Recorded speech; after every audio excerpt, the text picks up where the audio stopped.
Hello and welcome. You're with the news on Times Now. I'm Padmaja Joshi, and now there is yet another angle that has emerged in the death of Sushant Singh Rajput. Enforcement Directorate has shared details of Rhea Chakravarti's WhatsApp chats with the CBI. Rhea's alleged role and involvement in drugs is under scanner. ED has shared Rhea's chats with the Narcotics Bureau. Consumption and usage of drugs charge. That is the charge which is under the lens. Let me take that straight across to Times Now's reporters who in fact have been getting us more details on this story.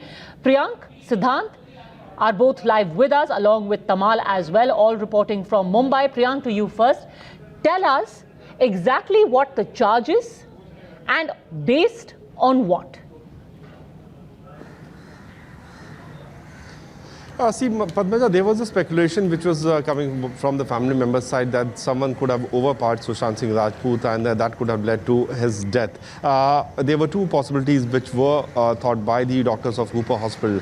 One, that he could have been intoxicated because he was a heavily built-up person with a very good physique, which means that at least 2 to 3% would have been there to overpower him for this kind of suspicion, which could have led to his hanging. That possibility was ruled out because Sushant was a fit person. The second point was that whether he was given that much of intoxication that someone overpowered him, and later to that the theory of him being hung by someone else would have come. But yesterday when we spoke to the forensic experts of the Kalina lab, they said that because of the delay in receiving this viscera sample, they could not come to a conclusive end that Sushant Singh Rajput consumed some drugs or alcohol or not. And the latest revelation which is coming out after the Enforcement Directorate has shared the WhatsApp chat detail of Rhea Chakravarti with the Narcotic Control Bureau, that she was apparently talking to someone regarding buying of drugs from that particular individual.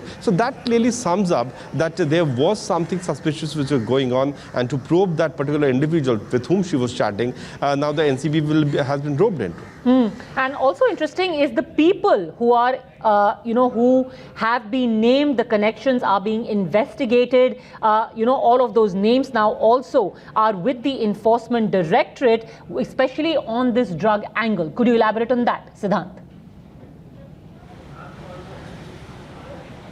Well, that's right. You see, this we have been mentioning since morning, the time we broke this entire news break, Padmaja, that when this case was with Mumbai Police, and if Mumbai Police had been aware about these details, then they should have given this case to another narcotics unit of Mumbai Police. But now you see, since the case is with ED, CBI, the case is, this particular angle is going to Narcotics Control Bureau. This is again a major lapse on the side of the Mumbai Police. Now you see the dumb phone data analysis with Enforcement Directorate, the other details with Enforcement Directorate, the testimony clearly establishes the involvement of a drug angle. Now, when we are saying drug angle, we also cannot forget the allegation of a call that Sandeep Singh got from Dubai. And the third and the very important one is that on several places, this drug angle has come up in an investigation. Now, since the central agencies are handling this case, they want to make sure that all angle gets probed properly, and this is the reason that today one central agency has given this particular angle to another. Proper details have been shared in a very professional manner. These details have been shared to Narcotics Control Bureau, and Padmaja, the officers there have confirmed to me that already the instructions have been given to probe this particular angle in a very proper way so that more names can be exposed. Now, if you talk about Mumbai, Padmaja, in Bollywood especially, the drugs are something which is not new, that we are listening of something that is coming for the first time. On that, I think our viewers want to know more about that, Siddhant, and I'll come to you as well, Tamal, to get more details of what has happened through the day today. How far has the CBI got on day 5 of its investigation? Remember, it's been less than a week, but it's been a fast-paced, hectic week of investigation and various collection of various pieces of evidence by the CBI. And to get an update on that, I will come back to the both of you. I'm taking a very quick break at this point. Also, we'll go across to our panel. Sudesh Verma, spokesperson of the BJP, Rajlakshmi Joshi, political analyst Mamta Ketankale, lawyer Shilpi Jain, activist Rahul Ishwar, and our senior advocate Sanjay Hegde. To all of you in just a minute. Welcome back. There seems to be yet another twist in the investigation that is underway into the death of Sushant Singh Rajput, and now it is the role of his friend Sandeep Singh, or his self-proclaimed friend Sandeep Singh, that has come under a massive cloud. And especially someone who was invisible, who was not in touch. And let's pull up those call records. Here is a man who suddenly appeared on the 14th of June, pretended to have taken over everything, from sitting in the ambulance to accompanying the sister of Sushant Singh Rajput. He was everywhere. He was making statements, he was talking to the media, he propagated the suicide theory, the mental health issues theory. And now it seems his own call records show that he made 4 calls to the ambulance driver between the 14th and the 16th of June. The question is, why? Why was he doing all of this? What's your theory about this, Sudesh Verma? See, we should, this current politics should not be speculating in this, more particularly when the investigation is on. But certainly, going by the news that have come, the facts that are coming, it seems to be obvious that there may be high-placed people who are involved in that. And they think just must be a link to all that, because the way he was acting, the way things happened.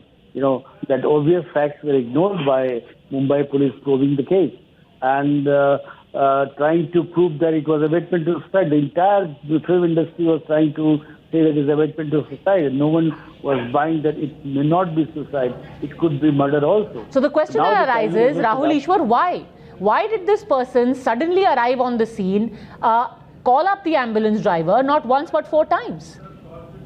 And the family throughout said, we don't know who he is, why he is here, what he is doing, why is he directing everything? But that still doesn't prove anything beyond a very solid doubt, a strong doubt that has to be proved. But right now, the murder theory has no clinching evidence or concrete evidence or a precedence of the suicide theory. But you agree that Sandeep Singh seems highly suspicious? All these questions should be answered. But right now, this doesn't point anything to a murder, even if there is drugs angle, even if there is Sandeep angle, but these are all not concrete or clinching evidence. What does it point to, according to you? What does it point to? That this was just all these people suddenly materialized and decided to engage in strange behavior for no good reason. No, he will have to explain. Definitely, he is a person who should have explanation and he should be questioned. But you keep saying there is nothing suspicious even after you got unauthorized mortuary entry, even when time of death is not there. You say all of this is suspicious, but overall the death itself is not suspicious, Mamta Kale. All the surrounding circumstances are suspicious. Things disappear, people appear, strange phone calls are made, things go amiss, and yet the death itself is not suspicious. But are we connecting disconnected facts and create a narrative? For example, Shilpi Jain... Thank you so much for having me on your show, Padmaja. First of all, it is really surprising people supporting the accused in this case. Nobody seems to be, Rahul doesn't understand the agony and the pain what victim family is going through. Constantly, these guys are saying, no, this is a suicide and not a murder. I really want to ask these people as to how did they arrive to this conclusion that this was a suicide? How can Mumbai police reach the crime scene and within 50 minutes, right from the Home Minister of Maharashtra to the IO says that no, it is a suicide, without viscera report, without autopsy, without even doing forensic, you reach to this conclusion. It is unbelievable. As far as this guy is concerned, Padmaja, the so-called friend of Sandeep of SSR, he did not even speak to SSR for months together. 1 year. And the day he died, the day he was killed, this guy comes to the crime scene, takes over the whole thing, overpowers his own sister, and he was the one who was calling the shots, right from sending the body to Cooper. But Rahul about says his there is funeral, nothing suspicious about it. There is nothing wrong. And I mean, he was just helpful. Getting the calls from Dubai as well. He just appeared after a year and he was helpful. Sorry? Rahul Ishwar says he was helpful. He was doing out of the goodness of his heart. No, Please also remember that after 40 days... he was at the Padmaja. It is very surprising that he did not even speak to this guy for so many months and then he becomes helpful. And after 2 days, he loses. He says that this SSR was very dear and very close to my heart and I was completely devastated. And within 2 days, he goes to mainstream media as well as to YouTubers and start giving interviews and gives clean chits to everyone. You really think that this is sane? Why? And Mumbai Why, police, Shilpi Jain? I'm shocked and surprised. And Never here seen is such a clear shocking contradiction. investigation. He It was not said that, you know, I was investigation, extremely it was an close and never said that there was no communication, zero communication. He pretended to know everything about Sushant, about his mental health, about his issues, what his relationships were like, who were his friends. He hadn't even spoken to the man. Shilpi Jain. You know, it's a case of circumstantial evidence. So the law on circumstantial evidence is very clear. There has to be an unbroken chain of circumstances. If there is even one loop which is missing, the benefit is given to the accused. Now that the charge sheet has not been filed in this case, it's too premature to really say whether it's X section or Y. We can keep speculating and we can keep groping in the dark and join the dots, but the fact is that every circumstance has to corroborate the other. There are no eyewitnesses. There were 4 people present in the house.